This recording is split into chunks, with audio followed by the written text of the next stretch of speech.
ये कहानी एक ऐसे शैतान की है जो बदले की आग में अंधा हो गया था और ज्यादा से ज्यादा लोगों को मारकर ताकतवर बनना चाहता था। चलिए कहानी शुरू करते हैं।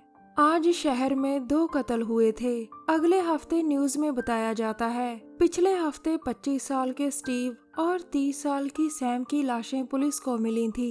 पुलिस का शक जैक नाम के आदमी पर जाता है जिसे पुलिस ने गिरफ्तार कर लिया था। आज कोर्ट में जैक की सुनवाई है। सभी को यकीन था कि उसे कड़ी से कड़ी सजा मिलेगी। अब कोर्ट रूम में जज जैक की फाइल देख रहा था। सरकारी वकील कहता है 13 वार किए थे स्टीव की छाती पर और सैम पर 16 वार। कोई इतनी बेरहमी से कैसे कत्ल कर सकता है? मैं चाहता हूँ कि आप इस बेरहम जैक को मौत की सजा दें। जज कहता है सबूतों को देखकर लगता है कि जैक को बिना वजह पकड़ा गया। जज की बात से पुलिस वाले और विक्टिम के करीबी सहमत नहीं थे, लेकिन जज सभी को शांत रहने को कहता है। सरकारी वकील कहता है जज साहब आप इसे रिहा नहीं कर सकते, ये हम सभी के लिए खतरनाक है। लेकिन जज सबूतों की कमी के कारण केस को खारिज कर देता है। कुछ देर बाद स्टीव का पिता जॉय पुलिस ऑफिसर फ्रैंक को कहता है कि जैक का कुछ करना होगा। फ्रैंक कहता है मुझे पता है कि मैंने ही उसे पकड़ा था, लेकिन शायद मैंने गलत आदमी को पकड़ा हो। अगर वो मुजरिम हुआ तो फिर से कोई गलती करेगा और तब मैं उसे पकड़ लूंगा। अब पीटर कहता है देखो उसने मेरी बेटी सैम को मारा है, लेकिन हमें न्याय नहीं मिला। बेटे जॉनी तुम बताओ न्याय क्या होता है? जॉनी कहता है न्याय यही है वो भी मेरी बहन की तरह मरे। अब जॉय कहता है उसे मेरी बेटी की मौत की कीमत चुकानी होगी। सभी बातें सुनकर फ्रैंक तुम लोग क्या करना चाहते हो? पीटर कहता है मुझे पता है कि मैं शहर का मेयर हूँ, लेकिन मैं तुम्हारा दोस्त भी हूँ और दोस्त एक दूसरे की मदद करते हैं। ये सुनकर फ्रैंक कहता है चलो ठीक है। उसी शाम जैक अपने घर में बैठा टीवी देख रहा था और अचानक उसके दरवाजे पर आहट होती है। वो बाहर आकर देखता है लेकिन सामने कोई नहीं था। उसकी छोटी छोटी तेज नजरें किसी को तलाश रही थी और तभी उस पर पीछे से हमला होता है। कुछ देर बाद रात को जैक को कैद कर लिया गया था। उसके सामने मेयर पीटर और उसका बेटा जॉनी उससे बदला लेने के लिए तैयार थे। जॉय भी अपने बेटे का बदला लेना चाहता था और फ्रैंक उन सभी की मदद कर रहा था। पीटर पूछता है जैक तुम कुछ कहना चाहते हो? जैक कहता है मुझे ये बताओ क्या मुझे मारकर स्टीव और सैम वापिस आ जाएंगे? क्या तुम लोग किसी की जान लेकर जिंदगी भर आराम से रह सकते हो? अब जॉय नीचे पड़ा नकाब उठाता है और उससे जैक का चेहरा छुपा देता है। फिर पहली गोली जॉय चलाता है, दूसरी गोली जॉनी और उसके बाद तो गोलियों की बारिश हो जाती है जिसमें सिर्फ जैक भीगता है और वो भी खून से। कुछ देर बाद पीटर सभी से कहता है हम एक दूसरे से वादा करते हैं कि हम किसी को नहीं बताएंगे कि आज रात क्या हुआ। हम किसी को नहीं बताएंगे कि जैक कहाँ दफन है। अगर जैक के बारे में कोई कुछ पूछे तो फ्रैंक कहेगा कि वो घर छोड़कर चला गया। सभी उसकी बात से सहमत थे।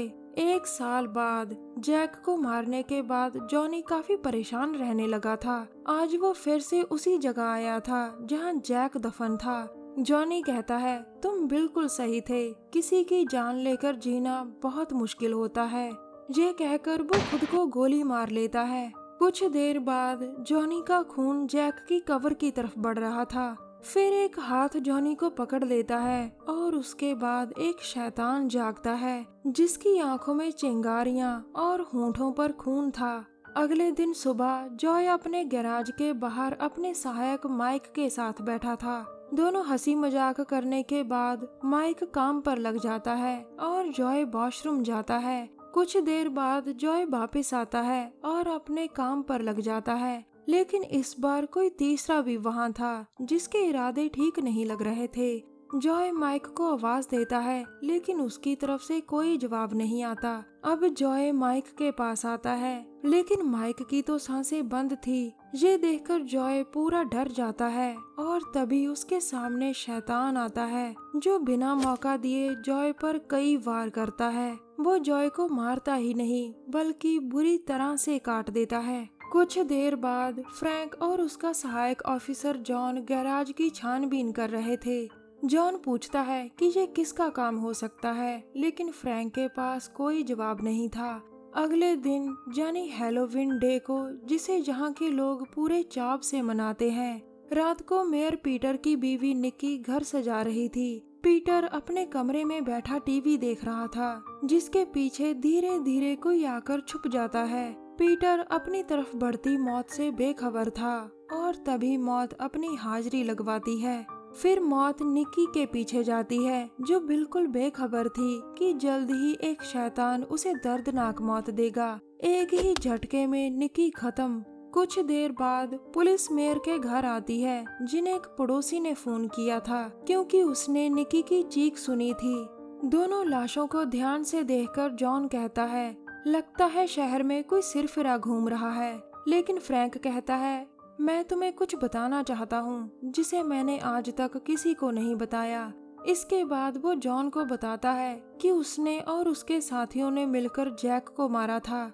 ये सुनकर जॉन कहता है, यानी तुम्हारा शक जैक पर है, जो शायद बदला ले रहा हो। फ्रैंक उसकी बात से सहमत होकर कहता है, जैक के कत्ल में जो जो लोग शामिल थे वो मर रहे हैं। जॉन हैरान होकर पूछता है, अब हमें क्या करना चाहिए? फ्रैंक कहता है, मुझे स्टेशन पर वापस बुलाया है। मेरी बेटी जेनी पार्टी में है, तुम उसे लेकर स्टेशन पर पहुंचो, क्योंकि मुझे लगता है कि जैक फिर से जिंदा हो गया है। उसकी कब्र से उसकी लाश भी गायब है। ये लो गन, अपनी और मेरी बेटी की हिफाजत करना। ये कहकर फ्रैंक चला जाता है, जबकि जॉन उसकी बातों से हैरान था कि कोई मरकर कैसे जिंदा हो सकता है। कुछ देर बाद जेनी एक पार्टी में बैठी थी, जबकि उसी वक्त पुलिस स्टेशन में फ्रैंक, हेलो ऑफिसर, मुझे उस घर का पता बताओ जिस पर जैक ने फोन किया था जब वो गिरफ्तार हुआ था। दूसरी तरफ से उसे घर का पता बताया जाता है। फ्रैंक धीरे धीरे अंदर आता है और उसकी नजर एक किताब पर पड़ती है। वो जैसे ही किताब के पास जाता है, तभी वहाँ कोई आता है। फ्रैंक भी पूरा सतर्क था। आदमी, तुम्हारे हाथ में गन देखकर लग रहा है कि तुम काफी डरे हुए हो। फ्रैंक पूछता है, तुम विंस हो? लेकिन विंस कहता है, तुम क्या चाहते हो?